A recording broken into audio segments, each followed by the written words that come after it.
August 2007, Tamil Shorthand Junior Dictation. Get ready for dictation. 5 seconds. Start. பெருமதிப்பிற்குரிய நண்பர்களே, கிராம பொருளாதார வளர்ச்சிக்கு மூலாதாரமாக விளங்குகின்ற கால்நடைகளின் கண்காட்சியை தொடங்கி வைத்து உரையாற்றும் வாய்ப்பினை அளித்த உங்கள் அனைவருக்கும் நன்றி கலந்த வணக்கத்தை தெரிவித்துக் கொள்கிறேன். விவசாயிகளின் செல்வமே கால்நடைகள்தான் என்பதில் யாருக்கும் கருத்து வேறு இருக்க முடியாது.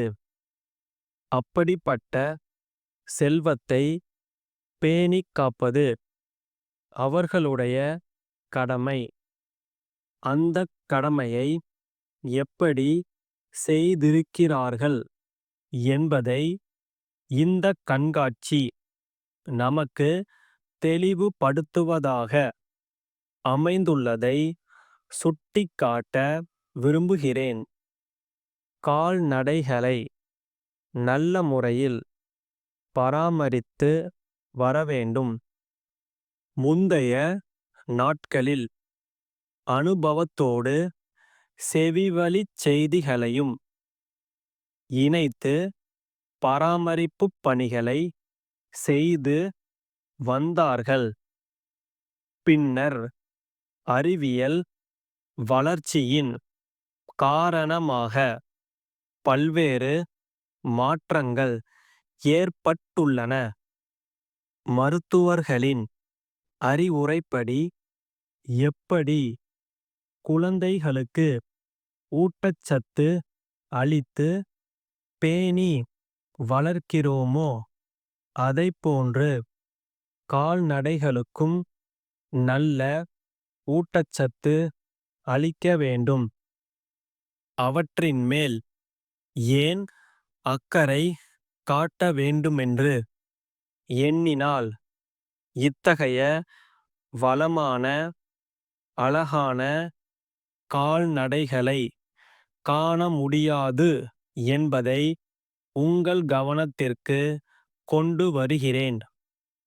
மனிதர்களுக்கு ஏதாவது நோய் வந்தால் உடனே மருத்துவர்களிடம் போகிறோம். நோய்க்கு ஏற்ற மருந்துகளை சாப்பிட்டு குணமடைகிறோம்.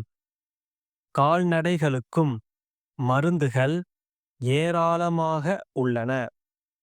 மருத்துவர்களும் உள்ளனர். அவர்களுடைய ஆலோசனைகளைப் பெற்று தேவையான சிகிச்சை முறையை மேற்கொண்டால் நிச்சயமாக நல்ல பலன் கிடைக்கும் என்பது கண்கூடாகக் காணப்படுகிறது.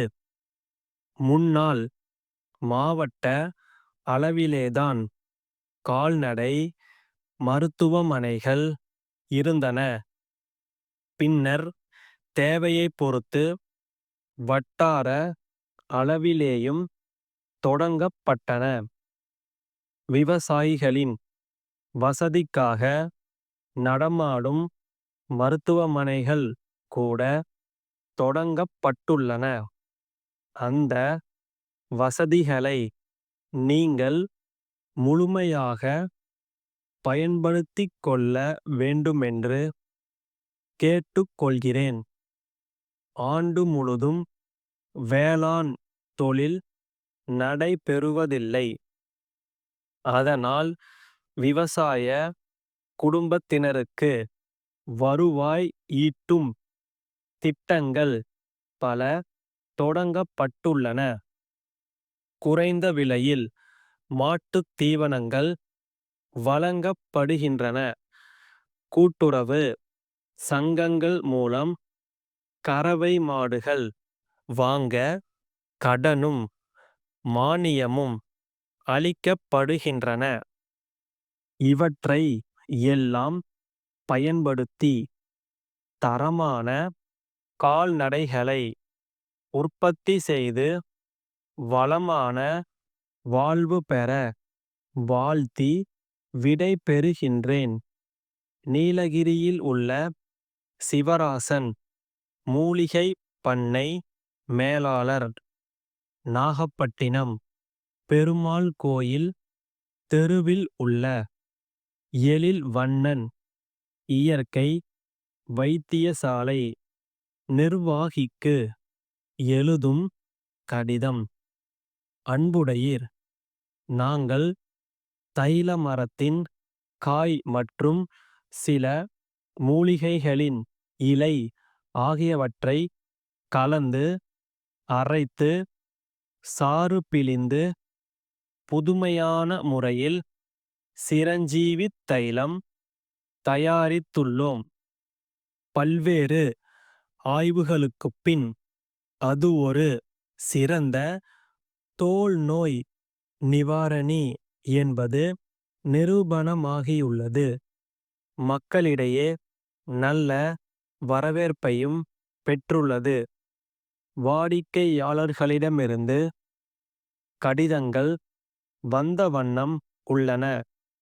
ஆனால் தங்களிடமிருந்து இதுவரையில் தேவைப்பட்டியல் எதுவும் வராததால் அது பற்றி நீங்கள் அறிந்து கொள்வதற்காக 100 மில்லிலிட்டர் அளவுள்ள 3 பாட்டில் தைலமும் பயன்படுத்தும் முறை பற்றிய குறிப்பும் இத்துடன் அனுப்பியுள்ளோம்.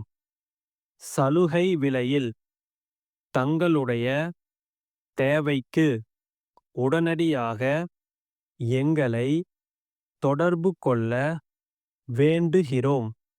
தங்கள் நம்பிக்கையுள்ள ஸ்டாப்.